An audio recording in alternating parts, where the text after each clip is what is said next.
Folks, if you are watching right now, I'm really grateful that you're here. Even more than that, I'm grateful for you, Matt, and joining me and being a part of this conversation to help navigate this new wave of all the COVID stuff that we've got going on.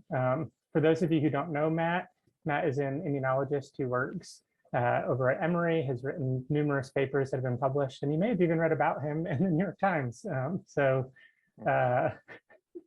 Matt is absolutely an expert in the ways that we've been responding to this and all of the information and data. So he's a wealth of knowledge. Please do, he has a presentation for us that we think will be about 15, 20 minutes. And then we'll have an opportunity for some questions and answers. So as you have a question, please ask it. I'll be watching the chat feed, and any questions that you have, I'll be sure to pass along to Matt after his presentation is done. But for now, Dr. Woodruff, please take it away. Thank you very much, and thank you for having me. I'm grateful to be able to hopefully share a little bit of expertise. I would warn that, you know, I'm definitely a basic science immunologist here as I try to get this set up. So my policy chops and the epidemiology, you know, I'm sort of learning along with the rest of people, but I do think actually the opportunity to come and to talk a little bit about Delta is a little more in my wheelhouse. So we did a discussion last time about vaccines and safety and all of those things.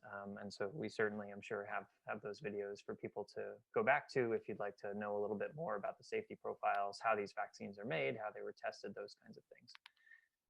But as Patrick mentioned, you know, I'm a research scientist over at Emory, and so I've worn a few hats over the course of the pandemic. The first is really just bench science. My lab prior to the pandemic was working on antibody responses, particularly antibody responses in autoimmune conditions. So these are conditions where the body's immune system sort of attacks itself, and that can get out of control and cause diseases like lupus or rheumatoid arthritis. So when COVID-19 happened, we saw an opportunity to return focus into infectious disease a little bit. But also I've been sort of involved in the science writing and education field around COVID-19. And so done some lay article publishing, some talks like this one. And lastly, my brother and I actually founded a company called Jefferson's Electorate, just making some tools available for public consumption. So, you know, if there's anything that needs clarification as I'm talking, or you'd like to see some more information on, please do let me know, because we're literally in the business of making data available. So, you know, I wanted to start here, which is that, you know, over the course of a year and a half, 2 years, you know, COVID-19 has really turned into sort of an all-consuming thing. And the way that we think about COVID-19 a lot is from a human perspective, and we absolutely should do this, right? I tried to come up with a montage of the things that come to my head when I think about COVID day in and day out, and it's about, you know, public safety and hand washing and masking and kids and infection rates and all of those things. And all of those things are incredibly important, and we should be focused on those things. But you know, I want to take off my public concern and epidemiology hat here for a second, because I think it's actually easier to talk about Delta and its emergence from a more basic immunology perspective, which, like I said, is sort of where my wheelhouse is. So I want to set all of this aside for a second and think about the virus a little differently. So this is the virus more from an immunologist's perspective, right? We like to think of the virus as sort of almost a bad actor. You know, I tend to humanize it a lot in my thinking, but from the perspective of a virologist, really a virus is a really simple machine.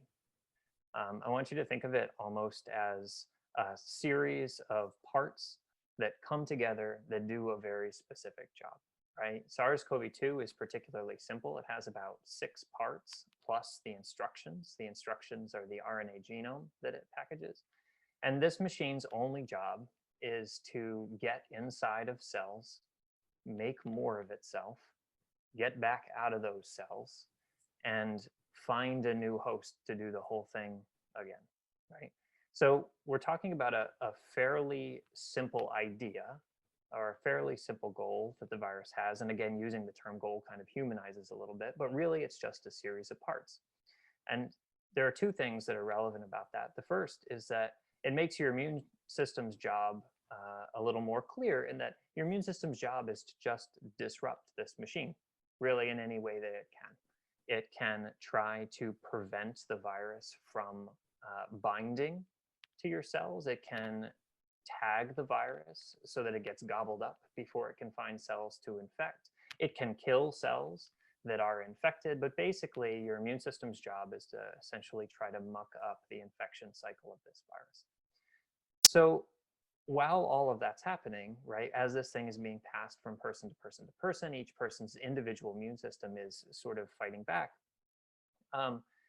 But the virus has its own tools to sort of fight back with or develop over time. And the reason I want to point this out is that really when we're talking about Delta, what we're talking about is simply the optimization of this virus.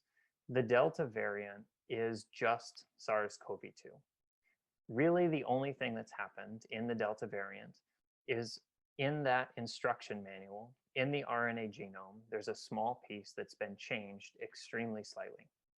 And what that's done, essentially, is it's changed the instructions in how to make this protein. This is the spike protein. It's what's responsible for allowing the virus to bind to a human cell.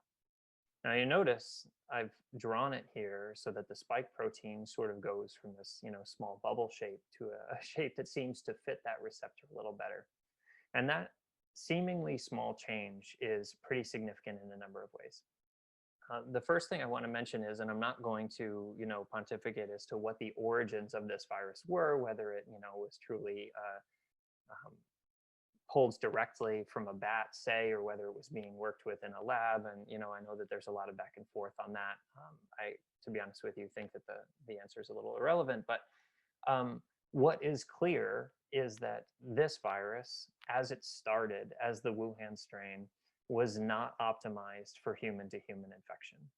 And we know that because the receptor that virus was using to bind to your lung cells wasn't all that efficient, right? It was efficient enough, certainly, to cause transmission and infection, but by making some small modifications to the receptor on the exterior of the viral surface, the virus has been able, in a number of different variants, including the South African variant, the UK variant, the Brazilian variant, to make that receptor just slightly better at binding to that human lung protein, right? So that seemingly small change is really all we're talking about when we're talking about the progression of the Wuhan strain to the Delta strain. However, it has some pretty profound impacts, right? Because more viruses will successfully be able to dock with your cells, it means that infectivity will go up, right? Per virus that is introduced to your lungs, more cells will be infected. The result of that is that you'll get higher viral loads in the lungs. You'll also get higher viral loads when you cough or you sneeze, simply because there's more virus there. That's important because that means that you have an increase in transmission. Higher viral loads in the lungs means higher viral loads in the cough, which means more people infected when you cough on a bus when everybody's unmasked.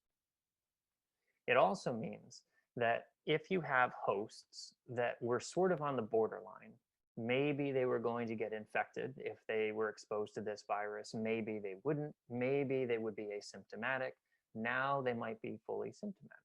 Right? You are basically increasing the breadth of the number of people and the types of people that will be infected because, again, the viral loads and the infectivity are higher.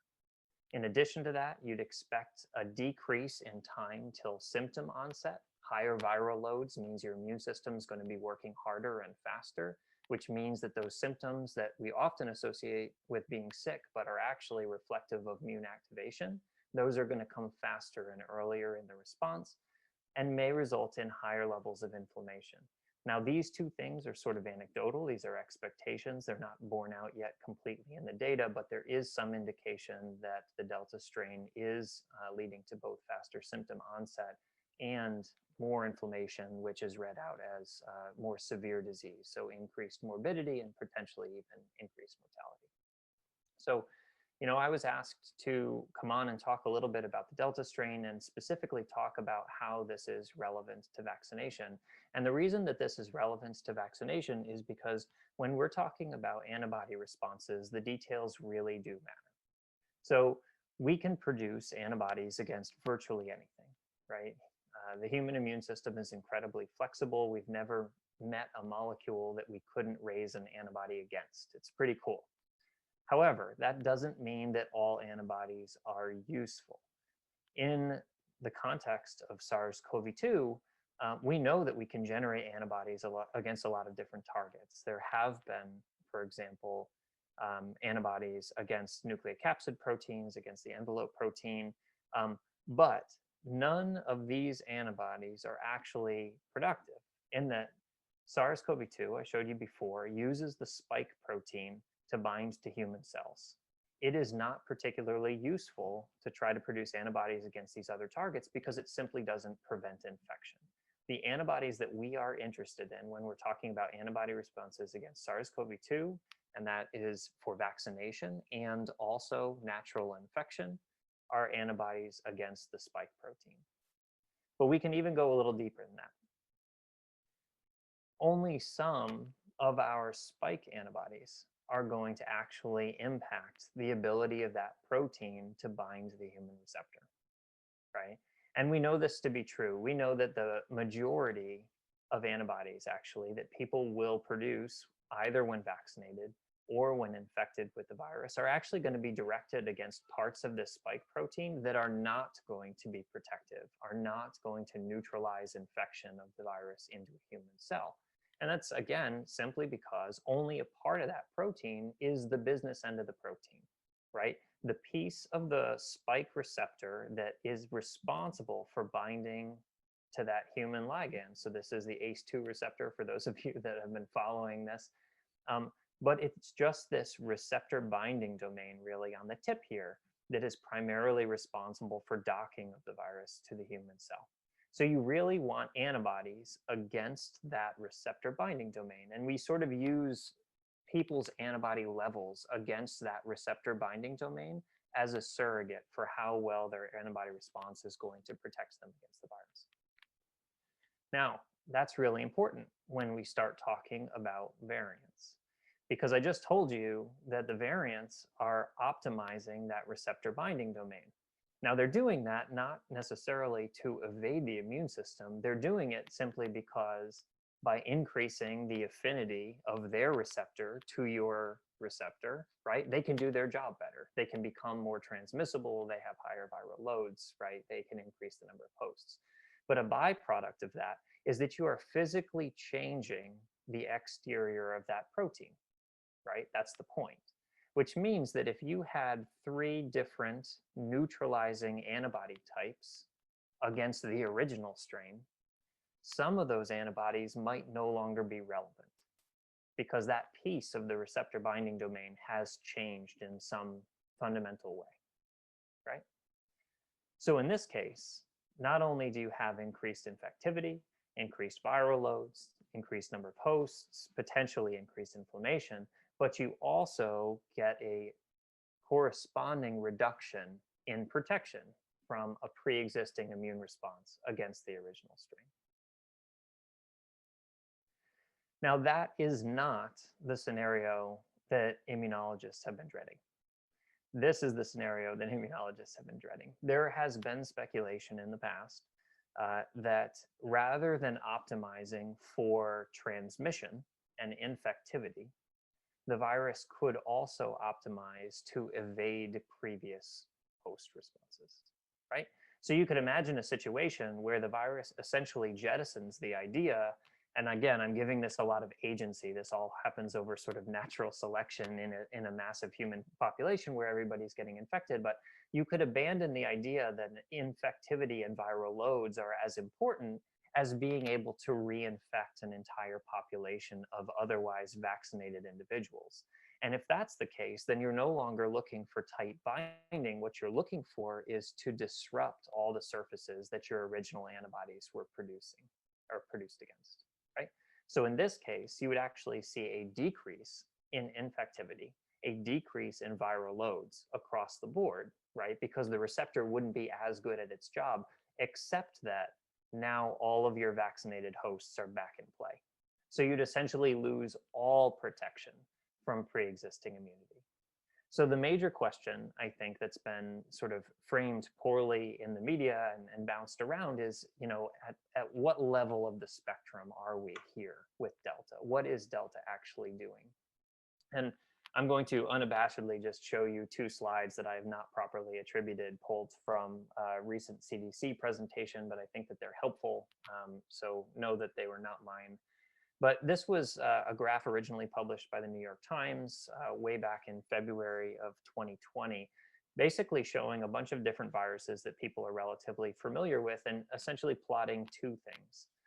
On the x-axis here, along the bottom, are the average number of people that are infected by each sick person, right? So a value of 5 means that every person that gets infected by the virus would then transmit it to roughly 5 people.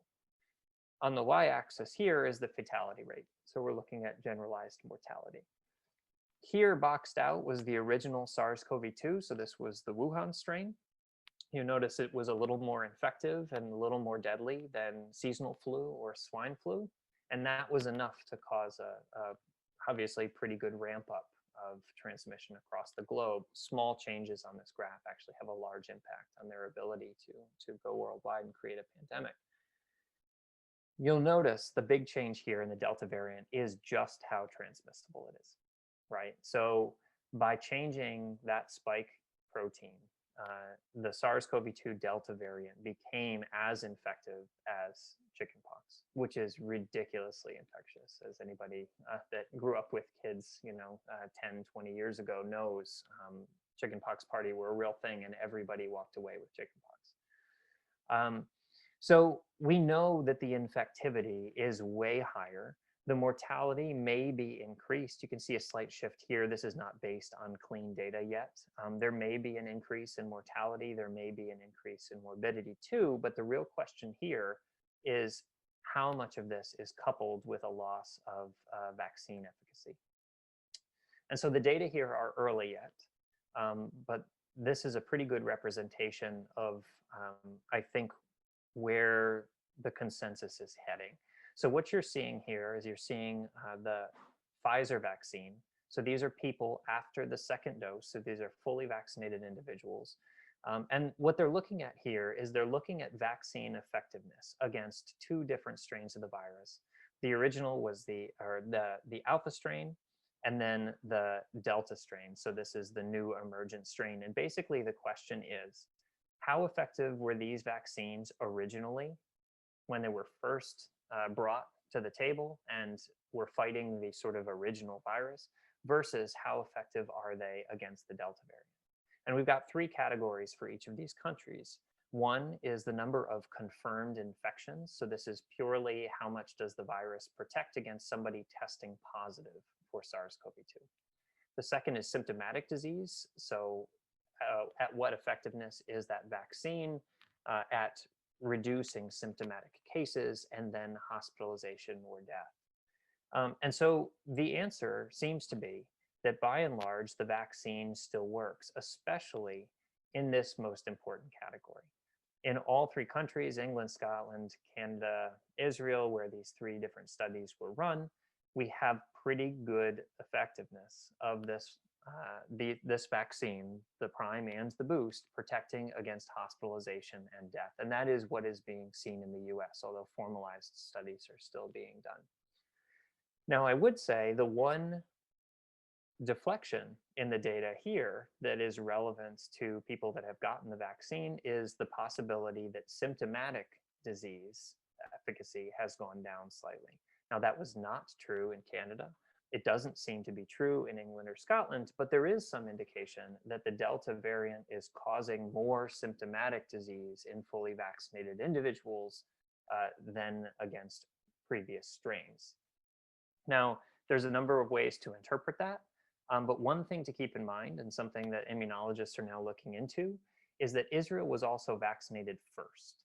Pfizer actually had made a deal essentially with the Israeli government to make sure that most citizens were vaccinated extremely early on. And in exchange for that, the Israeli government gave Pfizer a whole bunch of medical records so they could continue to monitor the efficacy of their vaccines. So there is a discussion right now, especially around the Israel data, as to whether or not this distance in preventing symptomatic disease is caused because of a waning immune response to the original virus. And this becomes more relevant when we start talking about boosters.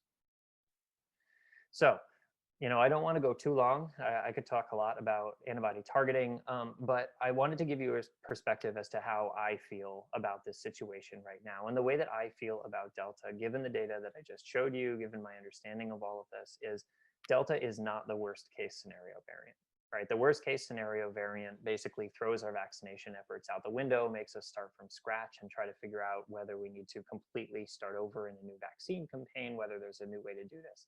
That's not what's going on here.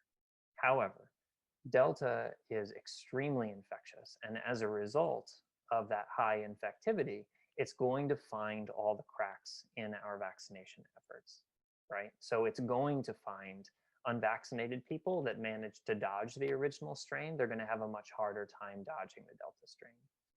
I mentioned children before, or I mentioned the possibility that just by increasing viral loads on transmission, you might be able to bring in hosts that were resistant to infection before.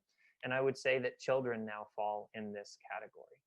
Children have, by and large, not shown up in this pandemic, simply not because they can't be infected, but because the infectivity efficiency appears to be much lower in children. But with higher viral load, with higher transmissibility, we are seeing upticks in the number of children that are being infected by SARS-CoV-2 and expressing the symptoms of COVID-19. We also have a pretty significant number of vaccine non-responders. This was apparent in the original data. There was never a time when people were looking at the vaccine data and saying, this is 100% effective. Everybody that gets this vaccine is going to be 100% protected, right? We got a little bit comfortable, I think, because vaccine or viral numbers were going down at the same time that vaccinations were going up. But we have known for a long time that there was going to be a percentage of the population that, despite receiving vaccines, were going to get sick. And when you have a virus as infectious as the Delta variant is, it's going to find those people. So it is not surprising that there are stories of breakthrough infections out in the world showing up in the media. And the other piece is this waning immunity piece, and the question of whether that explains some of the Israel data. In Israel, you know, as an immunologist, that data is telling me that the vaccine is still effective in that your immune system is still using the information it received to prevent serious outcomes, right? That vaccine was effective in generating some sort of protective immune response. It just wasn't doing it as efficiently as it could. So the question is, if you took those people and you give them a booster and you sort of remind the immune system of what it should be doing, could you get that number back up to where it was? And my gut instinct is you could probably have a pretty good impact on that, but I can tell you that Pfizer is rapidly doing all of that testing. Pfizer, of course, wants a booster in everyone. So you're going to see a lot of messaging out of them. It increases their revenue by 50%. As you can imagine, the CDC has pumped the brakes, as did the FDA, because they just need to evaluate whether they think that the booster is actually going to be capable of preventing disease.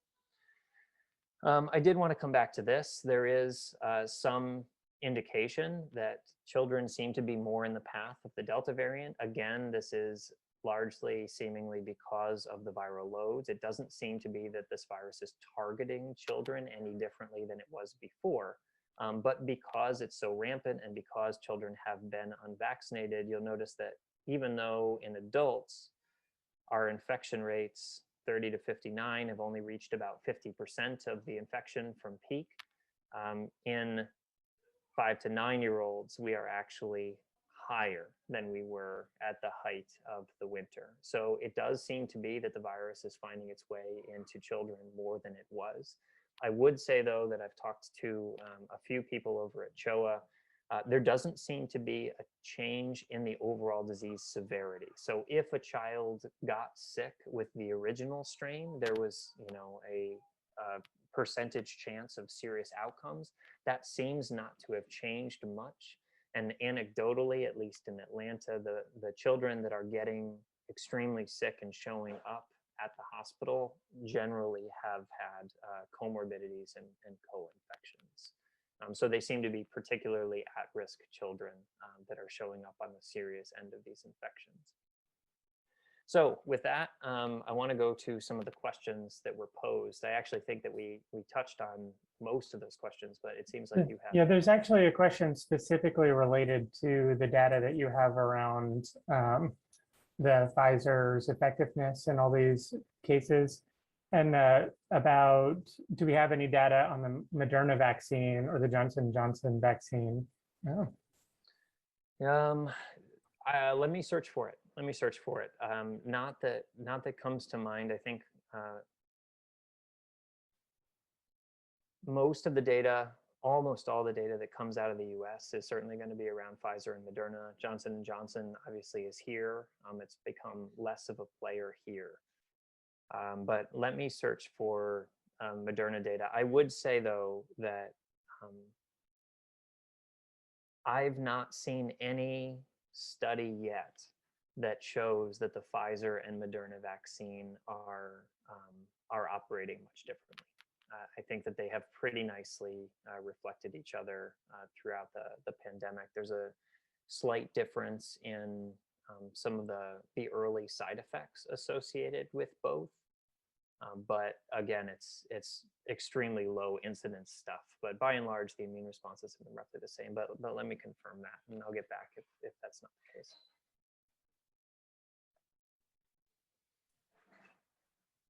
All right. So the first question that was posed was, how dangerous is the Delta variant?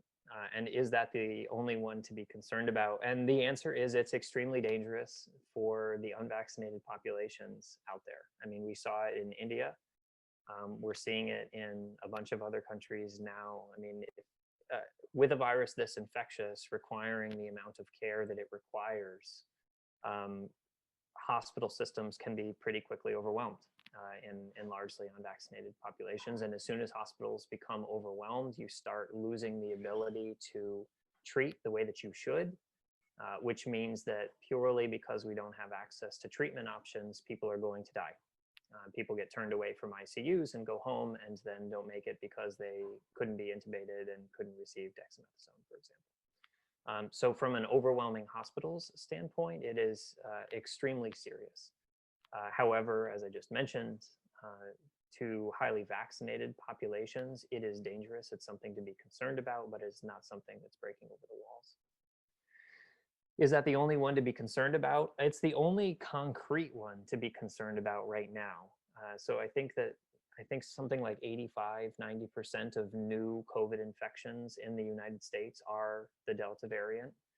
So what that tells you is that variant has been extremely productive, right? It is beating out, for lack of a better term, all of the other variants that have emerged. There's a reason that the South African strain is no longer here, and it's because Delta goes faster. So it's the only one to be concretely concerned about. The one that I am concerned about is the sort of theoretical one that I posited earlier, where instead of optimizing for transmission, we start to see emergence of a variant that is focused more on finding their way into vaccinated populations. It's not clear yet that the virus is going to be capable of doing that, but that is the one that immunologists have been talking about for quite some time. So we are monitoring for that, but certainly no indication of that yet. Is there an end in sight? Yeah, hard to say, right? The vaccines are effective. One of the problems with Delta is that as viruses get more and more infectious, the percentage of the population that needs to be effectively vaccinated against it in order to create herd immunity goes up and up and up, right? But the other side, the flip side to that, is that as these viruses whip through the population, more and more of the unvaccinated population will get infected and will develop immunity one way or another. With all the caveats that come with that and the long hauler symptoms that come with that and the morbidity and mortality that comes with that. So I continue to be hopeful that it will end, that the combination of increased vaccination efforts, especially as people get fearful watching what's going on all around them, and they should be, I'm hopeful that that in combination with naturally growing immunity will bring an end to this thing. But like I said, it's not clear exactly how this virus will mutate next or if it will. So I would say that the best way to ensure an end is as many people vaccinating as much as possible. Will there be a booster shot offered? I suspect yes, at some point. For some percentage of the population. The FDA and the CDC certainly are reviewing data. There are tons and tons of clinical trials going on right now around boosters. So don't think that nobody is asking the question. So there will be data in the coming months, and at some point the CDC and FDA will say, okay, well, this group seems to specifically benefit from the booster. When that happens, when the CDC and FDA recommend it, and you have it offered, the answer is yes. Yep, I think that you certainly should. If it doesn't confer a hospitalization benefit, you're much better off not having to deal with being really ill for a while anyway. And it seems that based on the new breakthrough data, that people that are symptomatic with the virus might be able to transmit it. So I would certainly advocate getting a booster and giving yourself as much protection as possible. Are there best practices for people who can't be vaccinated to stay safe? So the first thing is I would preface this sort of with an off to the side, which is that at the beginning of the vaccine campaign, there were a lot of buts. I would get vaccinated, but I'm pregnant. I would get vaccinated, but I have a food allergy. I would get vaccinated, but you know, I'm on immune suppressants, excuse me. There are almost no existing contraindications for vaccination at this point. The only contraindication for vaccination is being specifically allergic to one of the vaccine components. If you would like help identifying those vaccine components, I'm certainly happy to go through lists. I think actually in our last conversation, we talked about exactly what was in these vaccines, and I'm certainly happy to help anybody track that list down.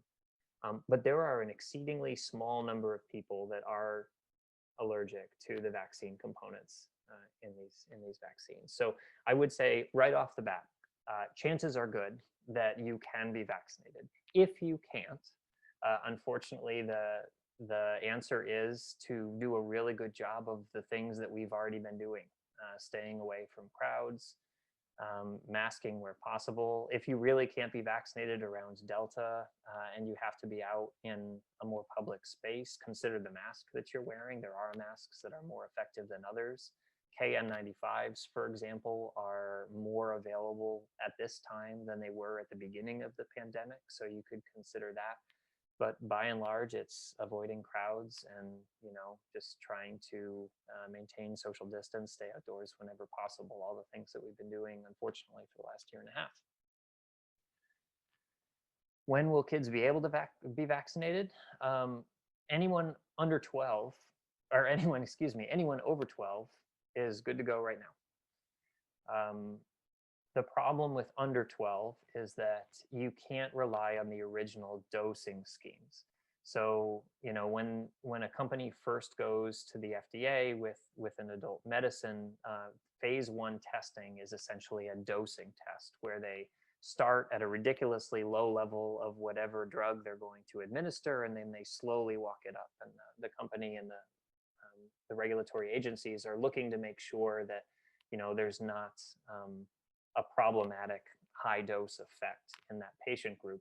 But that only extends down to 12 years old. And then the FDA essentially makes you do it over again. So the reason for the delay in children being vaccinated is essentially these companies, after releasing the first wave of the vaccine, had to go back to square one, redo the dosing experiments.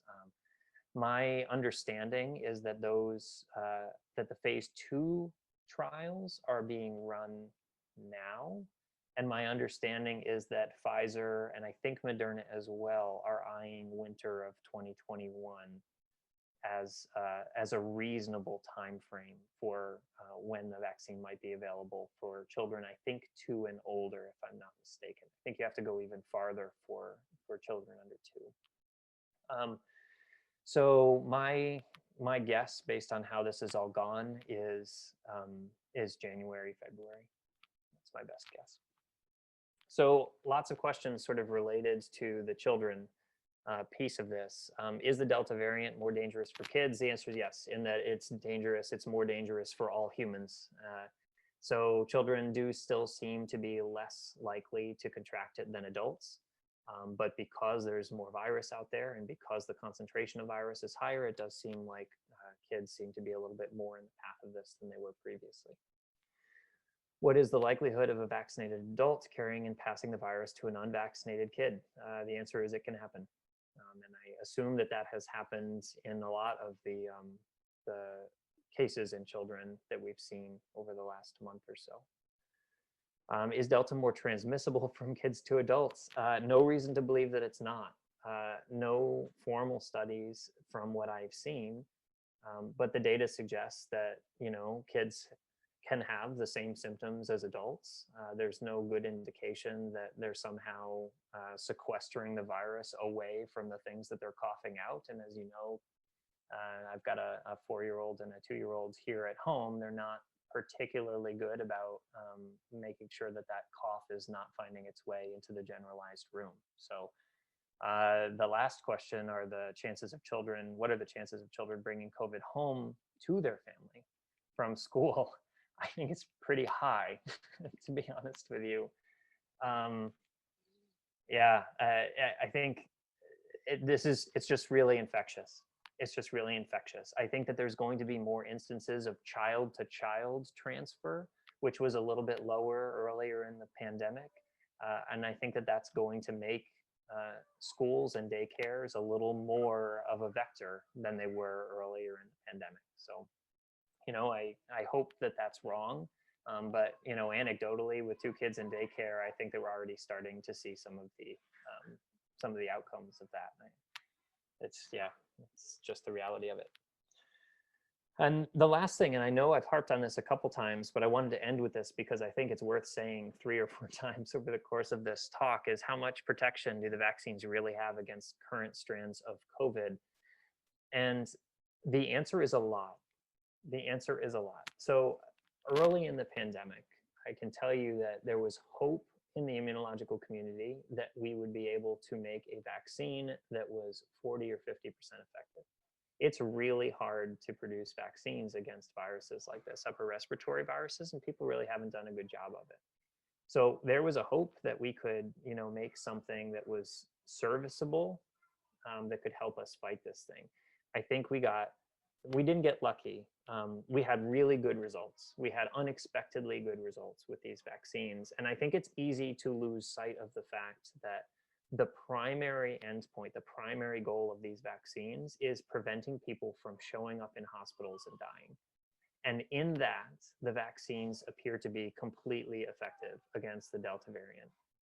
This question is phrased in such a way, and I'm sure it's not meant to be, but it's phrased in such a way where I've seen people argue, well, these vaccines are crashing. I knew it.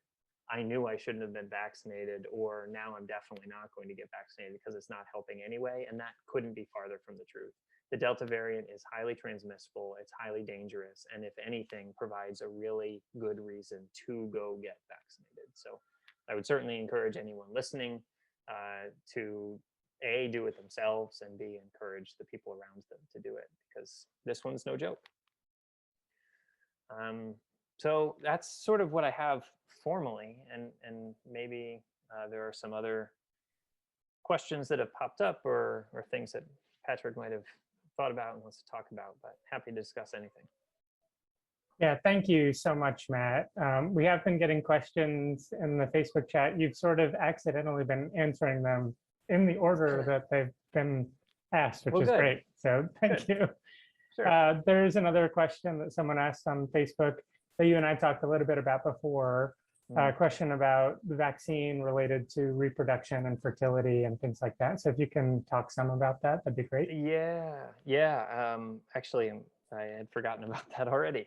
We talked about it like 10 minutes ago. So,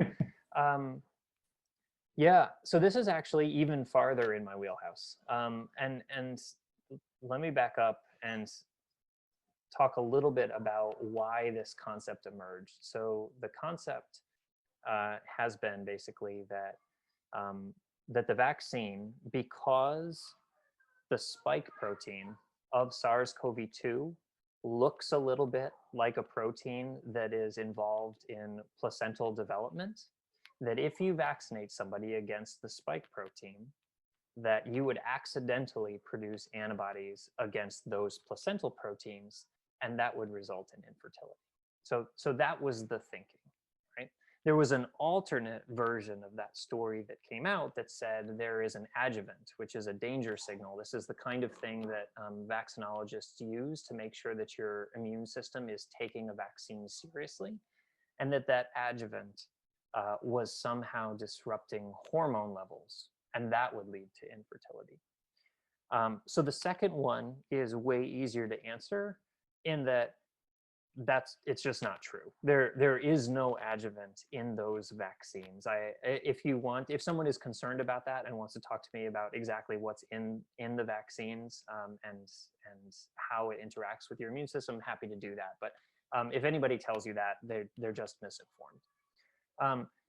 The first question is a little bit harder because this is a sort of advanced concept in immunology, which is, how does your immune system determine what is foreign and what is not foreign, right? It's sort of this dance between being robust enough to recognize anything that comes in from the outside, but not going overboard and accidentally targeting yourself. And this is sort of the essence of what autoimmunity is, right? Lupus as an autoimmune disease is when your body sort of loses track of what's foreign and what's not. Rheumatoid arthritis is the same way, right? You're losing track. So here's what I would say. In a normal, healthy individual, you have an enormous number of checks and balances under a normal immune response condition to make sure that the antibodies that you are developing are specific to something foreign and not to something that is expressed in your own body. And we don't have time to go into all of the mechanisms as to how that's enforced, but I will say that your immune system is exquisitely good at that, right? It can take a protein and it can decide which pieces of that protein are going to look like other pieces of your proteins and avoid those parts, right? And it can select only the pieces that are going to be foreign and protective and choose to respond, right? So that dissection is something that your immune system does all day, every time you eat something foreign, right? If you eat a steak, for example, your immune system sees it, and that steak has a whole lot of foreign things that look like the proteins that you as a human being produce. Your immune system is very capable of dissecting what's what and understanding what's dangerous, what's not, what's foreign, what's not. That's a normal thing that you do. We know that those are all in place in a vaccine setting. Now, what's really interesting is that in cases of severe COVID-19, and this is actually what my research focuses on, and you mentioned that New York Times article before, it was actually focused on this concept. If your immune system gets to a point where you're dying, right, you have a severe enough infection where your immune system realizes that it's kind of underwater, what it does is it kicks on sort of an emergency response pathway. And that emergency response pathway, it's called the extrafollicular antibody pathway. That pathway no longer concerns itself as much with what's foreign and what's not, right? Because its job is no longer to prevent autoimmunity. Now its job is just to pump out antibody, hopefully against the virus as fast as it can, in hopes to get you out from underwater. And my work over the course of, the last year and a half has basically described that process, where we have patients in the ICU with no history of autoimmune disease, all of a sudden producing antibodies that target the lung tissue, the kidney tissue, right? Essentially making the disease worse in the end stages as these patients are hooked up to ventilators, right? So what I would say is that in the case of vaccination, you have a protein and a normal immune response, and you're giving your immune system the time to distinguish what is self and what is non-self. If you get infected, you're going to see exactly that same protein. And chances are good with Delta, you're going to get infected, right?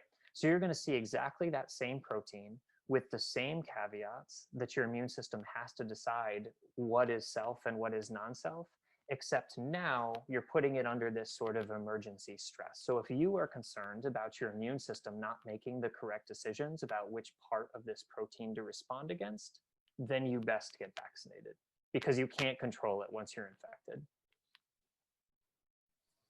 That's very helpful. So just to make sure I'm hearing you right, like your body does a good job of handling immune response, especially when it has received a vaccine, because it has time to be able to respond to it.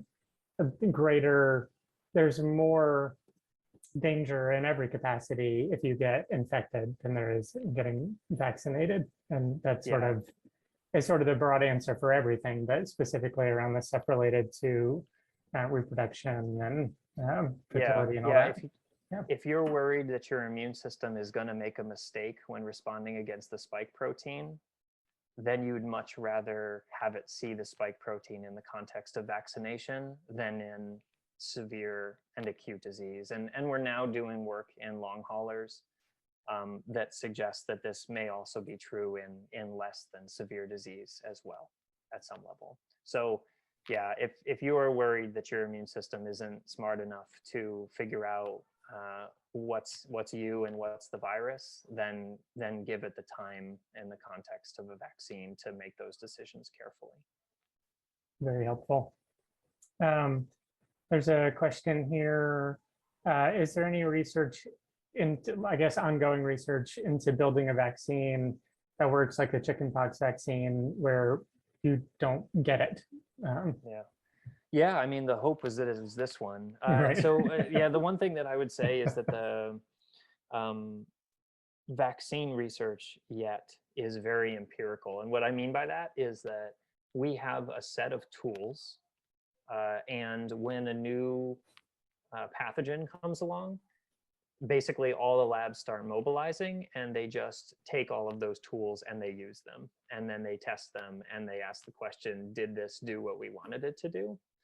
So the answer is that yes, every vaccine researcher and developer out there wants to be developing that vaccine. And also we are currently using the vast majority of the tools we have access to. There are a couple new technologies. There's some things that we're working on actually that we hope will do a better job than the existing technology platforms. But for example, we have replicated the chickenpox strategy for COVID, and it does not seem to have the same impact that these mRNA vaccines have. So I would say that the mRNA vaccine platform was a bit of a godsend. It was kind of the first rollout, and it's been really successful. We're hopeful that we can do better, but yeah, there are a lot of studies being done in a lot of platforms. This is as good as we've got for now. So I want to remind everybody, if you're watching now, please do put questions into the comments. If you have any for Matt, we've got about 10-ish minutes before, Matt's time is valuable and I want to respect it. So, but I had a question about long haulers. You mentioned them, and I know that Emory has a clinic that works specifically around this. Are you seeing not to repeat a question, but is there any end in sight for folks who have these sort of long haul symptoms? What's the treatment? What does the treatment look like? How normal is it for people to have these kind of long haul symptoms? Yeah, so the how normal is it is the easiest question of the group. So how normal is it? Is it's pretty normal. The upper estimates, which I tend not to believe, are 30%. 30% of people at 3 months post-COVID recovery will still have some lingering effect of their infection. The problem with that number and the problem with long hauler study in general is the diversity of symptoms that people are coming in with. So long hauler symptoms can be anything from continued shortness of breath, continued coughing, general fatigue, brain fog, joint pain, basically fevers, more rheumatic sort of manifestations, things that we see in early rheumatic diseases or early autoimmune diseases. So there is such breadth in the symptoms that people walk in with that one of the major efforts currently underway is really just characterizing people, like understanding what that landscape really looks like, and trying to sort of bin those people into groups that you can then start to try therapies. One of the concerns right now is that if you have, let's say there are 5 or 6 different manifestations of long hauler symptoms, and you try to test a drug across the entire group, the drug might fail, not because it wasn't effective, but because it wasn't effective in 5 of the 6 groups, but it was really effective in the one, right? And you'd never see the signal. So there is an enormous effort underway right now in a lot of these recovery clinics to, first of all, support patients, make sure that they're, being followed, being heard. And there are, as you mentioned, 2 recovery clinics, actually, one at Grady and one at Emory right now. And obviously to support patients in their symptoms, right? There are things that you can do to make patients feel better generally, and they are trying to do those things. But I think that there is a pretty significant effort right now to really classify those symptoms and understand them, so that we can start targeting them a little bit more directly with pharmaceutical interventions. So it's kind of a non-answer. The answer is a lot of people have it. It's a pretty significant thing, but it is so scattered and it's so difficult to pin down that not a lot of headway has been made as far as how you make somebody actually feel better. It's a lot of documentation and not enough treatment right now. Right, that makes sense. I wonder, I remember early on in the pandemic, people were, talking about they got an autoimmune disease because of COVID. Is that still the same language that people are using, or is it a sort of a new, now long haul is sort of an umbrella term that may or may not mean that you have an autoimmune disease, but it's something different? Yeah, I want to say that the data here are real thin, and we are on the edge of it, and I have to be a little bit cautious about how I'm interpreting it because I don't have the answers yet. In acute infection, we know that patients develop autoreactivities. So these are reactive antibodies against self, right? We now know that they are likely involved in disease pathology at some level. We know in a small group of patients that the majority of those autoreactivities will resolve by 6 to 10 months. We know that in, again, a small number of patients that we've been able to track, that some appear to persist that time. Now, we don't know if those are also on their way out.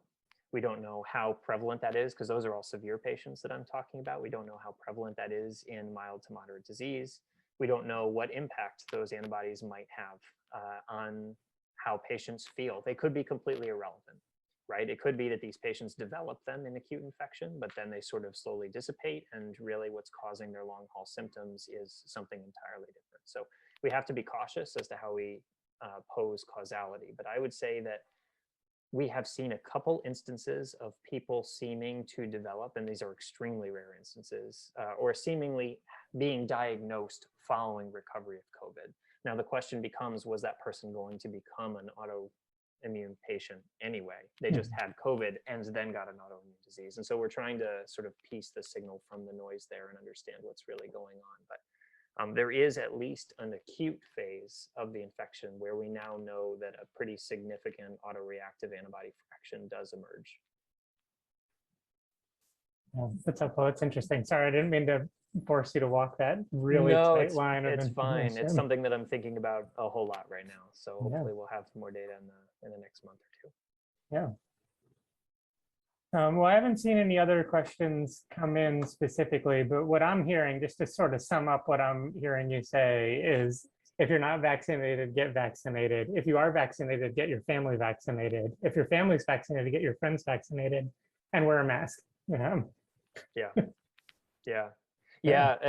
There's a lot of activity out there. There's a ton of virus out there.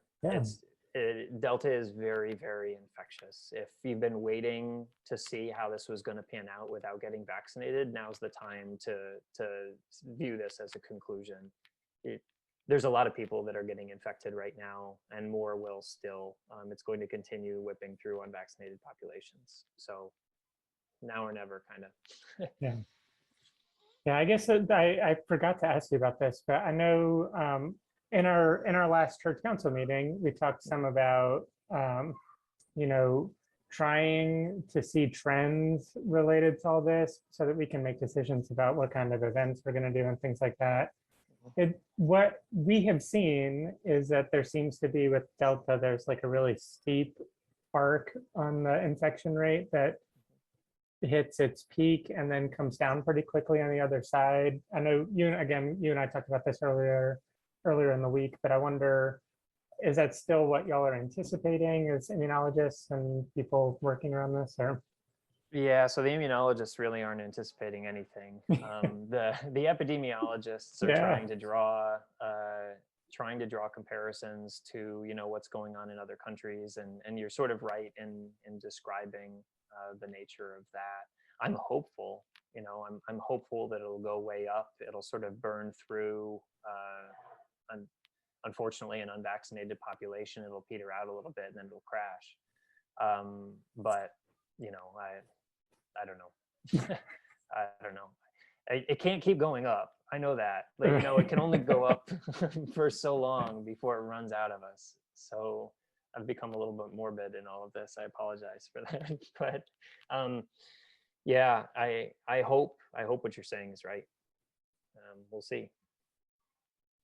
I admire that about you, Matt. I do, genuinely. We'll see. We will see. Open to what may happen. Hopeful that people will do what they need to do to stay safe. Yeah. Exactly. Yep. It's very Ecclesiastes, which I appreciate. Yep. There's a time for vaccines. There's a time for masks. Yeah. Now. Right. The time for vaccines is now. Right. Right. Right. It was before, but it's definitely now. That's great. Yep.